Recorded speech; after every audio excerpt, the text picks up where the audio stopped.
Everyone, कैसे हैं आप सब। Welcome back to my channel tarot magic by Renuka और मैं हूं आपकी अपनी tarot card reader Renuka Gupta. I hope आप लोग अपनी लाइफ में बहुत हैप्पी होंगे, हेल्दी होंगे, पॉजिटिव होंगे, अपनी लाइफ में happiness and good health and positivity को मैनिफेस्ट कर रहे होंगे। आज हम एक और वीडियो लेके आए हैं which will be again a collective general and timeless reading. दोनों जेंडर्स के लिए होगी, नो कॉन्टैक्ट सिचुएशन या सेपरेशन में है तो उसके लिए है। अगर आप नए हैं इस चैनल पे तो please subscribe to this channel, press the bell icon and also like the videos. अगर आप कुछ भी इस चैनल पे देखना चाहते हैं तो आप कमेंट डाउन कर सकते हैं वो topic, I will make the video on that topic also. And yes, let's shuffle the cards and see आपके पार्टनर की एनर्जीज आपकी तरफ क्या है। जब भी आप ये वीडियोस देख रहे हैं, ये वीडियो देख रहे हैं, उस वक्त उनकी एनर्जीज, उनके इमोशंस जो आपको वो आज तक बता नहीं पाए हैं, वो क्या है उनके आपकी तरफ। वो ऐसी क्या चीज़ है जो आपको बोलना चाहते हैं बट आपकी तरफ वो कन्वे नहीं कर पाए अब तक। अगर आपको अपनी पेड रीडिंग्स बुक करनी है तो स्क्रीन पे दिए हुए नंबर पे आप मुझे व्हाट्सएप डीएम कर सकते हैं एंड वहाँ पे आपको सारी डिटेल्स शेयर कर दी जाएंगी and you can book your paid readings. Universe please guide me. जब तक मैं कार्ड शफल कर रही हूँ, please think about your person, take a deep breath, take the name 3 times, right I claim to claim the readings. Universe please guide me.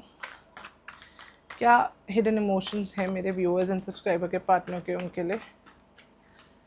Okay, now this person is understanding जो भी उन्होंने past में actions नहीं लिए, उस चीज़ को वो समझने की कोशिश कर रहे हैं कि उनको अगर उस वक्त वो अपने थॉट प्रोसेस पे वर्क करके एक पॉजिटिव एक्शन लेते तो इतनी सिचुएशन ना ख़राब हुई होती।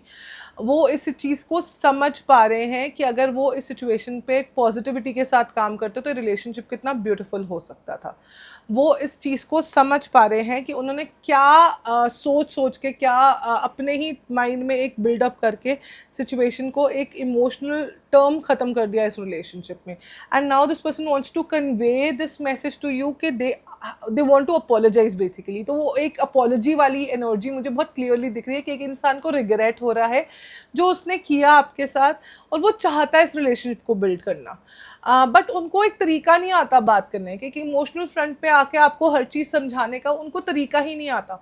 सो क्योंकि वो तरीका नहीं आता तो now this person is talking to somebody about this situation, जहाँ पे हो सकता है कि वो अपनी फैमिली में इस बारे में बात कर रहे हैं या अपने फ्रेंड्स से बात कर रहे हैं, जहाँ पे वो उनसे पूछ रहे हैं कि इस सिचुएशन को ठीक करने के लिए उनको कैसे स्टेप्स लेने की ज़रूरत है, गाइडेंस लेने की कोशिश कर रहे हैं। क्योंकि now they want this relationship no matter what the situation is. हो सकता है कि आपको इनकी किसी फ्रेंड या इनके कज़न या इनके कोई फैमिली मेम्बर की तरफ से टेक्स्ट आ जाए, because this person wants to communicate, ये चीज़ों को ठीक करना चाहते हैं बट इनको ये नहीं पता कि आपका थॉट प्रोसेस ऑफ इस रिलेशनशिप को लेके क्या है। So now this person wants कि उस चीज़ पे वर्क किया जाए। तो उस बारे में this person is communicating with their friends, बातचीत चल रही है आपके बारे में। हो सकता है डायरेक्टली ही बात हो रही है जो मुझे यहाँ पे दिख रहा है, जहाँ पे ये इंसान आपके बारे में आपने किस तरह से इस रिलेशनशिप को ठीक करने की कोशिश करी, या मैं कहूँ एक बैलेंस क्रिएट करने की कोशिश करी, उस बारे में सोच रहा है, उनको बता रहा है सब कुछ। एक पूरी पिक्चर चल रही है उनके माइंड में, जहाँ पे वो हर चीज़ के बारे में बता रहे हैं कि पास्ट में कैसे कैसे होता था, आप कितना उनको समझाते थे, आप कितना उनको बोलते थे इस सिचुएशन के बारे में, आप कितनी कोशिश करते थे इस रिलेशनशिप को वर्कआउट करने के लिए, but on the other hand इस इंसान ने कभी भी उस चीज़ पे वर्कआउट किया ही नहीं। वो ये भी रीज़न था इनका कि इनको खुद ही नहीं समझ में आया था कि इनको कैसे करना है। ये इंसान बहुत एक्सप्रेसिव नहीं है। बिकॉज ये इंसान बहुत एक्सप्रेसिव नहीं है, इसको समझ ही नहीं आता कि इसको कैसे अपने इमोशंस को बैलेंस करके एक एक्सप्रेशन में लेके आने की ज़रूरत है। But now this person is understanding कि उनके बिना एक मेच्योर डिसीजन लिए या एक्शंस लेने के चक्कर में सिचुएशंस बैलेंस होने की जगह पे सिचुएशंस ख़राब होती गई। And now this person is getting ready कि इनको अब एक्शन लेना है। तो अब ऐसा इमोशन चल रहा है कि जहाँ पे एक इंसान आपको अपोलोजाइज करना चाह रहा है, आपको बताना चाह रहा है कि ये रिलेशनशिप ख़त्म नहीं है, इस रिलेशनशिप में अभी भी रिवाइवल मोड आ रहा है, जहाँ पे आप दोनों इस रिलेशनशिप में वापस आएंगे, एक बैलेंस क्रिएट होगा, आप दोनों के बीच में एक न्यू बिगिनिंग होगी। It's just that you need to keep a lot of strength right now, because ये situations universe is working now. अब भगवान ने भी आपके ही सुन ली है। और आपकी सुनने के बाद भगवान ने कहा है कि अब मैं इस रिलेशनशिप को खुद सही करूँगा। Universe is working behind your back for sure. तो ये सिचुएशन बहुत क्लियरली मुझे दिख रही है कि जहाँ पे एक इंसान आगे बढ़ के आपसे कम्युनिकेट करके आपके साथ एक न्यू बिगनिंग करना चाह रहा है। अब वो उस होल्डिंग ऑन की एनर्जी में नहीं रहना चाह रहा है, जहाँ पे एक इंसान को रोकना पड़ रहा है, अपने अंदर रेजिस्टेंस क्रिएट करनी पड़ी है कि वो आगे एक्शन ना ले। Definitely I can see action, क्योंकि एक लविंग एनर्जी मुझे दिख रही है। ये एनर्जी मुझे ऐसा भी कुछ वाइब दे रही है कि जैसे you use to look into their eyes, या आप दोनों की आंखें एक दूसरे के सामने, मतलब when you use to look into each others eyes, तो वो थोड़ा सा हेजिटेंट हो जाते थे। उनको नहीं समझ में आता था कि उनको कैसे रिस्पॉन्ड करना है, तो वो बहुत वेगली रिस्पॉन्ड कर देते थे कई बार।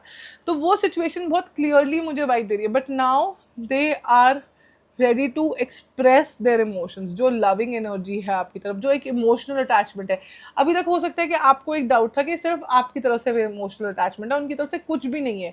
But now this person is understanding the fact that वो अटैचमेंट उनकी तरफ से भी है, वो प्यार, वो लविंग एनर्जी उनकी तरफ से भी है। जब ये गैप आप दोनों के बीच में बिल्ड हुआ, अब वो चीज़ को एक एक एफर्ट, एक एक सिचुएशन को समझ पा रहे हैं। एक मूवी चल रही है उनके सामने और उनको समझ में आ रहा है कि उनको कैसे सिचुएशंस को ठीक करना है।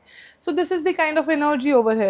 ये बंदा रात को सो नहीं पा रहा है। मैं बहुत क्लियरली आपको बता दूँ, your partner is not able to sleep at night. ये इतना ओवर स्ट्रेस्ड हो जाते हैं सिचुएशंस को लेके, इतनी ओवरवेलमिंग एनर्जी में जाते हैं, इनका कई बार इतना सिर भी दर्द होता है इस सिचुएशन में, क्योंकि इनको पता चल रहा है कि इन्होंने कितना गलत कर दिया आपके साथ। अब ऐसी सिचुएशन दिख रही है जहाँ पे ये अपने पास्ट के एक्शंस पे रिग्रेट कर रहे हैं और आपको भी इस चीज़ के बारे में बताना मांग रहे हैं। वो चाहते हैं ये सिचुएशन को बैलेंस करना, वो चाहते हैं इस रिलेशनशिप पे वर्कआउट करना। अब वो चीज़ को आपके सामने कैसे बताएं, उसके बारे में थॉट प्रोसेस बिल्ड हो रहा है। वो चीज़ें इनके दिमाग में चल रही है। एक हिडन इमोशन में ये कहूँगी कि एक इंसान को समझ में आ रहा है that this is not the end, no matter what it is. एक लाइन मेरे को, I am getting that line that the partner wants to say that I am there, I am coming forward, I want you in my life. मैं कहीं भी बैठा हूँ या बैठी हूँ, I am thinking about you 24/7, no matter what am I doing. तो ये कुछ लाइन्स हैं जो मेरे को बहुत ज़्यादा strongly I am hearing it well doing this reading. तो बहुत क्लियर है, this person does not want you to go. They want to express their emotions, they want to come forward, they want to reconcile with you, they want to have this loving energy in their life। एक positivity लाते हो आप उनकी life में, और वो positivity को वो अपनी लाइफ से जाने नहीं देना चाहते। एक न्यू बिगनिंग चाहते हैं, एक हैप्पीनेस चाहते हैं, एक लविंग एनर्जी चाहते हैं। ये रिलेशनशिप रिवाइव करेगा no matter what the situation is right now. आप दोनों चाहे इस वक्त नो कॉन्टैक्ट में हो, but yes this person is coming forward with a positive communication, जहाँ पे वो अपने इमोशंस जो अभी तक उन्होंने छुपा रखे थे या उनके माइंड में जो थे, जो आपको वो बोल नहीं पा रहे थे, वो सब आपके सामने आके बोलेंगे। So yes, this was the reading for the day. I hope you liked the video and resonated with the readings. If you are new to the channel, please subscribe to the channel, press the bell icon, like the video, and also comment down whatever you want to see on my channel, on my videos.